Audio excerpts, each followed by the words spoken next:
যদি কেউ বলে যে ভগবানকে মানি না, তাহলে আমরা একটা সরল বিচার আমরা এখানে করব। আমি যদি প্রশ্ন করি, এটা কেউ বানিয়েছে? এই যে করতালটা, এটা কেউ বানিয়েছে না আকাশ থেকে পড়েছে?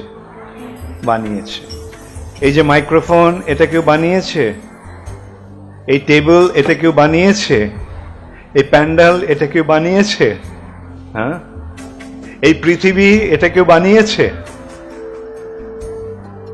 এই ব্রহ্মাণ্ড কেউ বানিয়েছে না আপনা থেকে এসে গেছে? কেউ বানিয়েছে? কে কে মনে করেন যে কেউ বানিয়েছে? হাত তুলুন। আচ্ছা, তাহলে কে বানিয়েছে? ভগবান। তাহলে এইভাবে আমাদের সরলভাবে আমরা মেনে নিতে পারি ভগবান আছেন। কেন কেউ না কেউ তো পৃথিবীটাকে বানিয়েছে। কে এই পৃথিবীটাকে বানাতে পারে?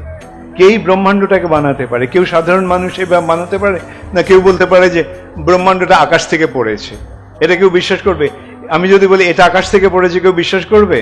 তাহলে কেমন আমরা বিশ্বাস করব যে এই জগৎটা আকাশ থেকে পড়েছে বা আপনা থেকে এসে গেছে? যিনি বানিয়েছেন তিনি হচ্ছেন ভগবান। এখন আমরা বিচার করতে পারি যে ভগবান শব্দটার অর্থ কি। ভগবান আমরা সম্বোধন করছি, আমরা বলছি ভগবান, তাহলে ভগবান বলতে কি বোঝানো হচ্ছে?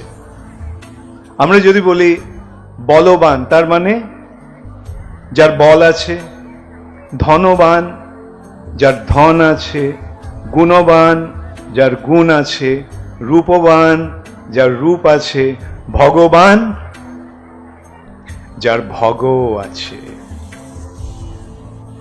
এখন এই ভগ শব্দটার অর্থ কি আমাদের শাস্ত্রে সে সম্বন্ধে বর্ণনা করা হচ্ছে।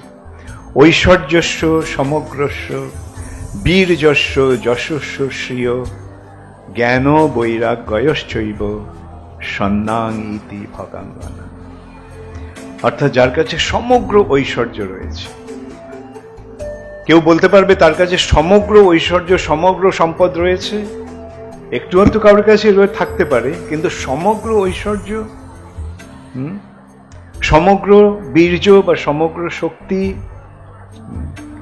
সমগ্র যশ, সমগ্র সৌন্দর্য, সমগ্র জ্ঞান এবং সমগ্র বৈরাগ্য, ত্যাগ, আমরা দেখতে পাই যে এই ছটা কি একটাও কারোর কাছে নেই। কেউ বলতে পারে না যে আমার কাছে সমগ্র ঐশ্বর্য আছে, সমগ্র বীর্য আছে, সমগ্র সৌন্দর্য আছে ইত্যাদি, তাই না? কিন্তু এই ছটা কার মধ্যে আছে? এখন আমাদের শাস্ত্রে বলা হচ্ছে যে হ্যাঁ, একজন আছে যিনি বলতে পারেন হ্যাঁ, এই সমগ্র ঐশ্বর্য তার, সমগ্র বীর্য তার, সমগ্র সৌন্দর্য তার, সমগ্র যশ তার, সমগ্র জ্ঞান তার এবং সমগ্র বৈরাগ্য তার। তিনি কে? তিনি একম এবং অদ্বিতীয় পরম পুরুষ।